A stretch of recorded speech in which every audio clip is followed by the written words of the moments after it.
Hey guys, what's up? Public here, back with another video, and today is another series in our kind of Season 4 opening week. Today we're talking about the Shadow Priest rotation. So if you haven't already seen it, we did a video on talents and booleans. There's some more coming out later this week. It's just kind of like a kickstart into Season 4 of how to play Shadow Priest in a PvE environment. So in this video, I'm going to cover rotation. So in the background, you're going to see footage.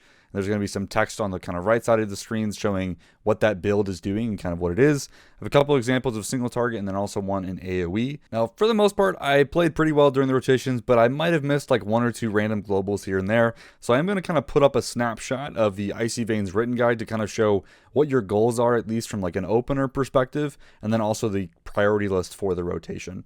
Just note that when this video is recorded is when I made these screenshots, so depending on when you're actually looking at this, it might have been slightly updated. The written guide is the best place to go to get kind of the most up-to-date examples, but if you kind of want to see how the rotation plays out, it won't change very much as we go throughout the season.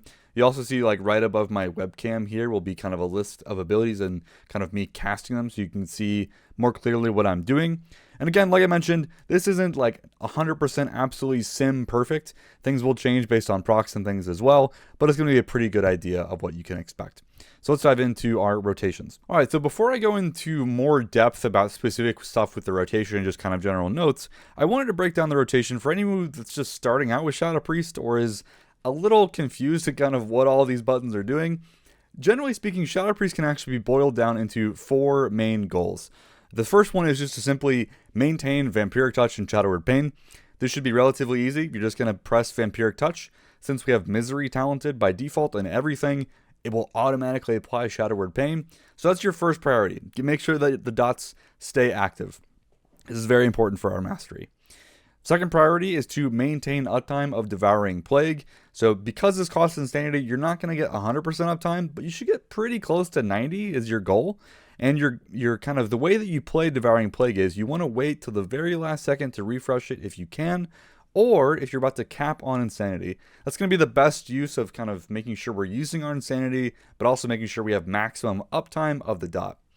The big thing to keep in mind with Devouring Plague is subsequent casts will actually add damage, so you're not actually losing anything by refreshing, but we are trying to extend the dot as much as possible to make sure we get as much mastery benefit as we can. And your third goal is to basically use all your short cooldown spells, Mind Blast, Void Bolt, Surge of Insanity procs, because we don't want to lose uses of these because they're very short cooldowns. So the general goal is to get those on cooldown quickly. And then you then prioritize it to using your longer cooldowns. This is like Shadow Fiend, Void Torrent, Mind Games. While they are important to use, you also want to make sure that your goal is to really just fit in as many of them as you can in the fight. And because they're a longer cooldown, you have a bit more leeway on these guys.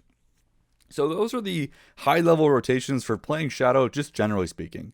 Get your dots up, use your stuff on cooldown, and that's basically it. Everything else is really micromanaging and trying to get the nitty-gritty down of our rotation, which does kind of change like slight orders that you would prefer to use some spells over others. So let's dig into that. All right, the first thing to cover is our Void Eruption opener. So with Void Eruption, the main thing to keep in mind is that we want to use spells at kind of a higher priority before we get into our cooldowns to make sure we're set up for success there. So what this usually ends up being is you want to make sure that you have enough Insanity before the pull starts.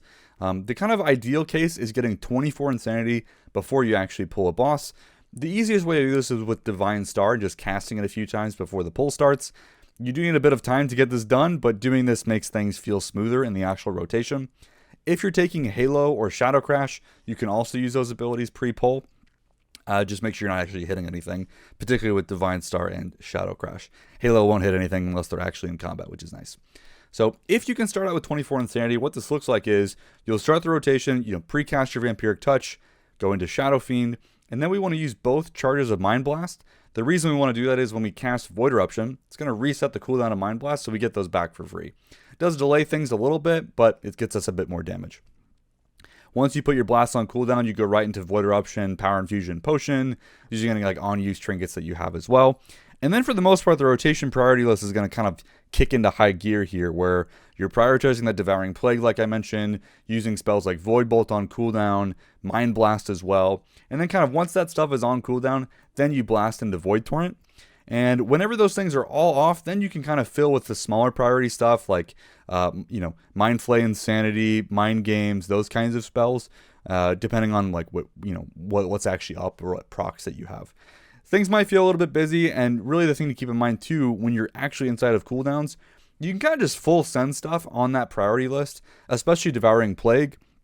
I know that I mentioned that your ideal case is to kind of wait until it's about to expire, or you're going to cap on Insanity.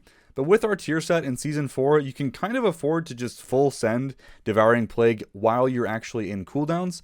You just want to do it at a rate that makes sense. Like, you don't want to full send Devouring Plague at like the highest priority over everything else. You kind of want to send it, make sure it's up and active, use everything else. Then when you have nothing else to press other than hard fillers, then you can kind of send Devouring Plague. And if you can do that well and kind of juggle that well, you're going to get great results on single target. All right, now switching gears to Dark Ascension inside of single target, things get a bit simpler. If you're new to the spec, maybe this is the one to start with. With this guy, there's a little bit less to do in the opener, but we still prefer to have that 24 Insanity pre-pull. Again, a bit less important. It's easier to hit this threshold, but the goal is that your first global inside of your Dark Ascension window is Devouring Plague. Because Dark Ascension generates Insanity, this gets a lot easier, but something to keep in mind. So you're going to start with the same Vampiric Touch into Shadow Fiend. Then you go into Dark Ascension, the whole Power Infusion, Potion Gambit, and the on-use trinkets that buff stats. And then from there, like I said, your goal is the same as what you did with Void Eruption. You just don't have Void Bolt to mess around with. So you're still kind of Devouring Plague when you can. While cooldowns are active, you can kind of send this, again, similar to Void Eruption. Make sure you use your stuff like Mind Blast on cooldown before you go into Void Torrent. And then you're, again, using the kind of normal priority list. After that, you can go into Mind Spike Insanity, Mind Games, that kind of stuff. But with the Dark Ascension build, because our Insanity generation is a bit lower than before, you're going to be pressing a lot of hard casting Mind Spikes. You might get some procs of things like Shadowy Insight or Death Speaker with this build that you can still shove in kind of as you would normally. But otherwise, you're going to be pressing a lot of Mind Spike. And that's kind of the whole deal with this guy in this rotation for this season. So yeah, that is Dark Ascension. Let's move on to AoE. Okay, so now in AoE, things get kind of fuzzy, mostly because we have so much stuff to press. It's going to feel a little bit more overwhelming because you're going to be getting a lot more Insanity generation, and there's just kind of more going on in general. You want to keep in mind the same things as we said before, but just note that things are fuzzy, and that's okay. You kind of can just send stuff as a spec. You want to keep in mind this general priority that we've talked about, but don't stress too much of like, oh crap, I messed up one global here or there. And eventually it'll kind of all work itself out as long as you're using stuff generally in that right order.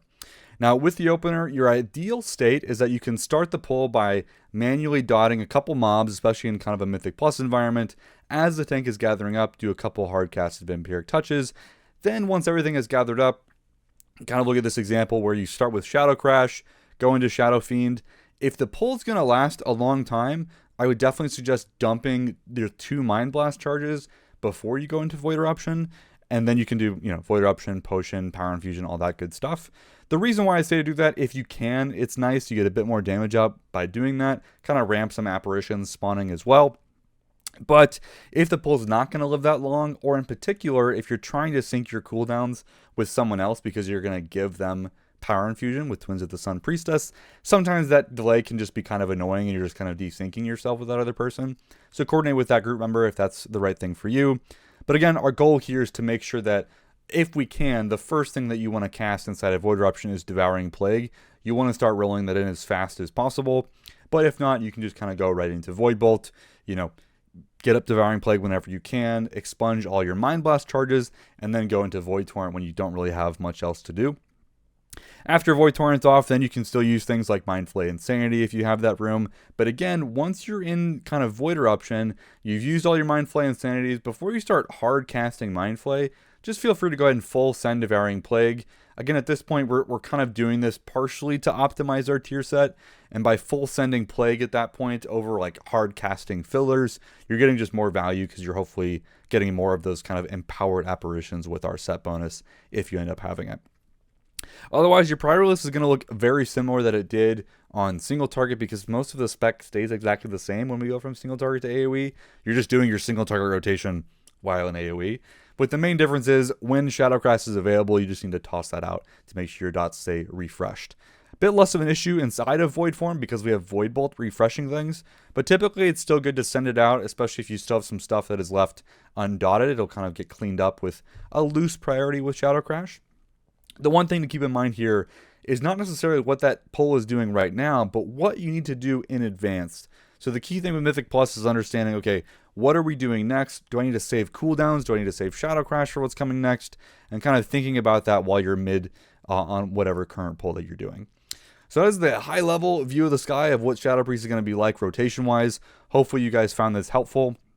I'm looking to do something similar if we get time of like a breakdown of a pull by pull basis in Mythic Plus. If that's something you're interested in, please comment down below so I know what people are looking forward to. But otherwise, big thanks to all my Patreon supporters and YouTube members for watching this video, and we'll see you in the next one. Bye.